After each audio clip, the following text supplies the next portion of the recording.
लहानांपासून मोठ्यांपर्यंत आवडीने खाल्लं जाणारं म्हणजे मोमोज. आपण सहज बाहेर गेलो ना तरी आपण मोमोज मात्र ऑर्डर करतो.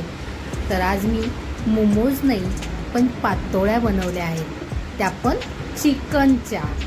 तर चिकन म्हटलं की मुलांना फार आवडीने खाल्लं जातं.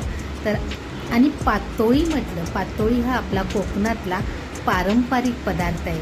पातोळी ही गोड असते, पण आज मी चिकनची पातोळी केली, अगदी हळदीच्या पानामध्ये चटपटीत.